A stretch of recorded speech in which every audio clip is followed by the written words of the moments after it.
the future Hall of Fame antagonist,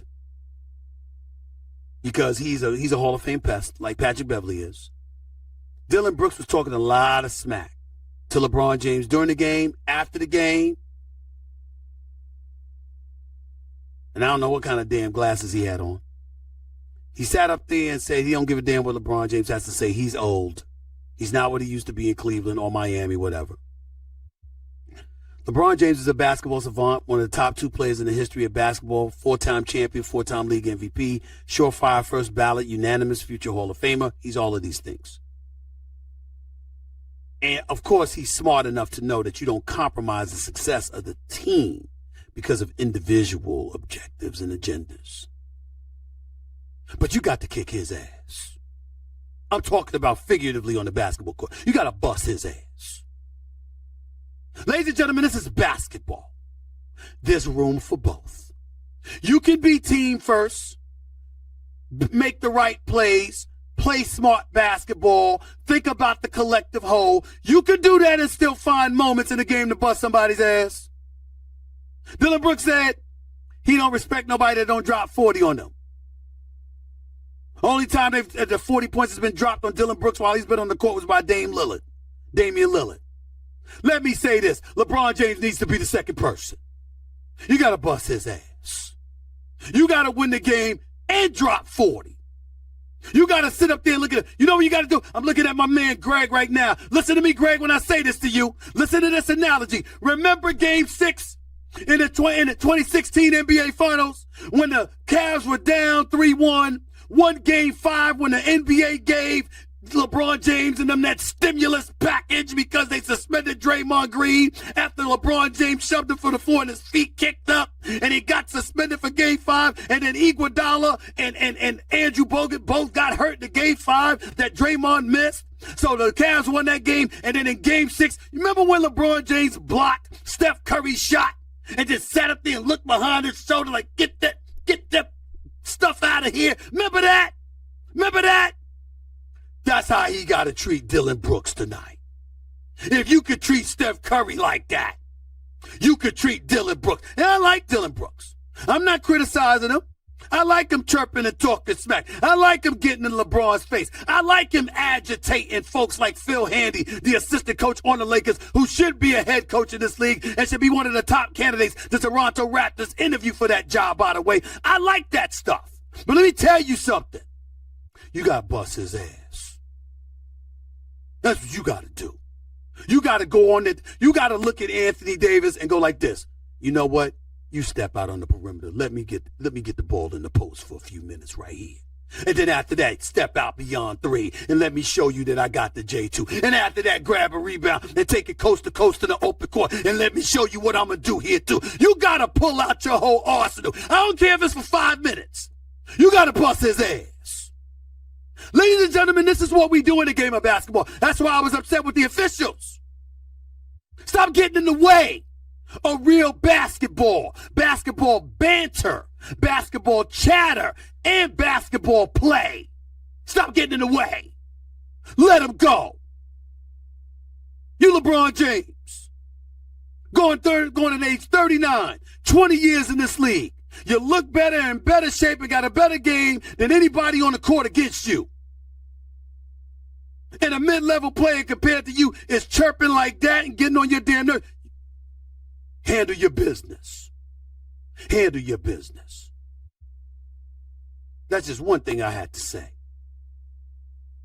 I got some more sports to give you because I got a couple of football items to get into that are very, very important, by the way. I just have to say it. I'm sick of Kawhi Leonard.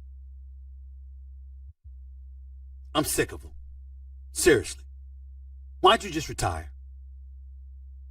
I mean, the dude blackmails the Clippers into moving heaven and earth to acquire Paul George because he was threatening to go to the Lakers if they didn't do what he wanted when they were trying to get him from his 1-year stint in Toronto after winning the title there. They gave him everything he wanted.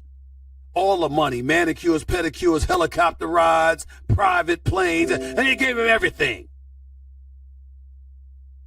This brother has missed so many damn games it don't make any sense. He's missed more than 50% of his games.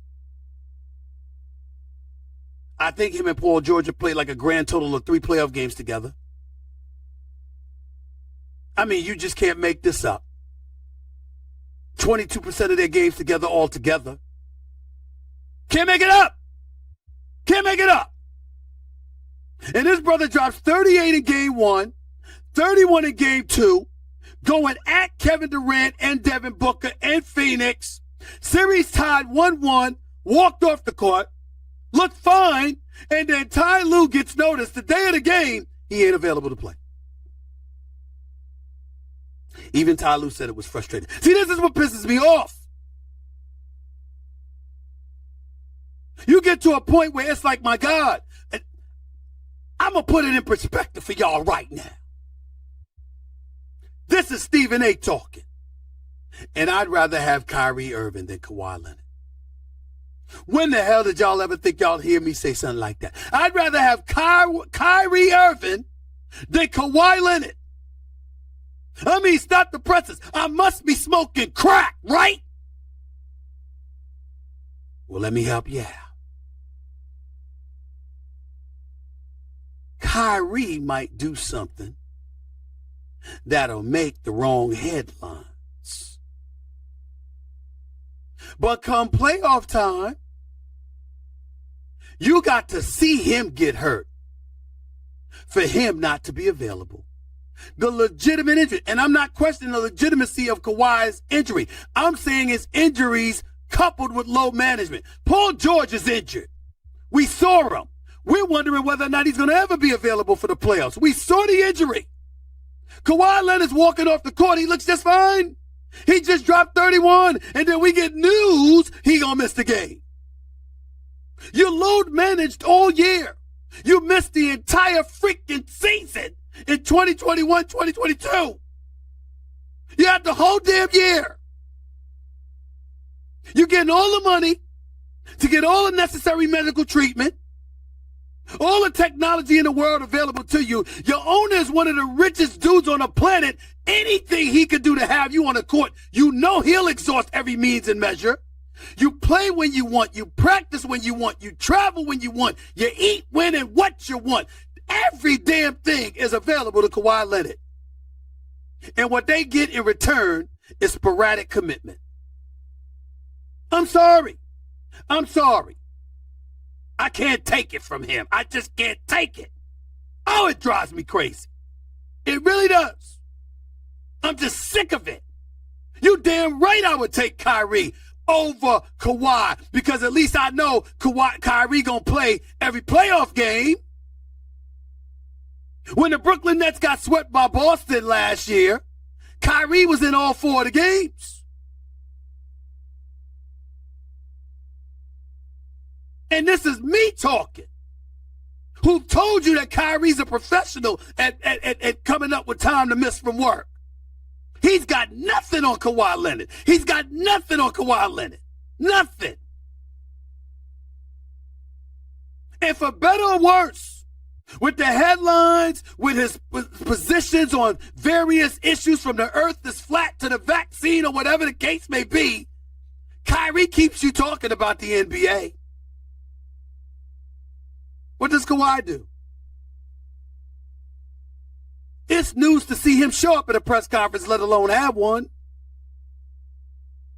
He does absolutely, positively nothing to promote the game of basketball other than grabbing his lunch pail about 50% of the times to show up to work and then going home. He creates no buzz. There's nothing about him that's marketable. I got producers and people like that looking at me. I bet you'd walk through the turnstiles to see Kyrie play. Are you walking through the turnstiles to see Kawhi? You know good and damn well you're going to go like this. Is he going to show up? I got one of our producers nodding his head at me. Yeah.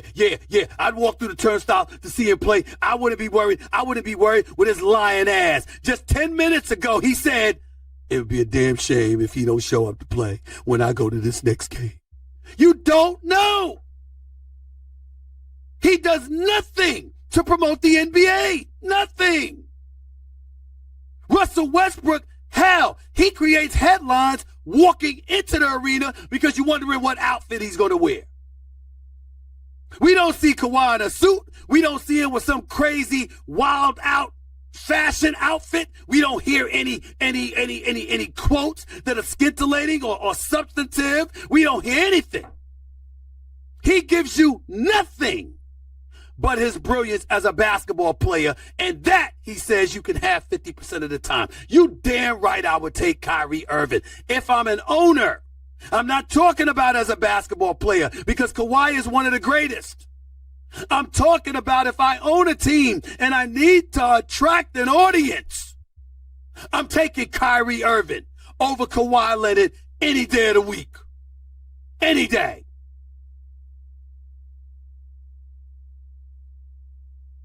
It just drives me nuts. Ty Lue, look at him. He's frustrated as hell. He gonna say all the right things. Probably believes it. But I don't know how you can support having a guy like Kawhi Leonard on your squad when you never, ever, ever know when he's going to be available. He's played all 24 playoff games as a Toronto Raptor in 2019.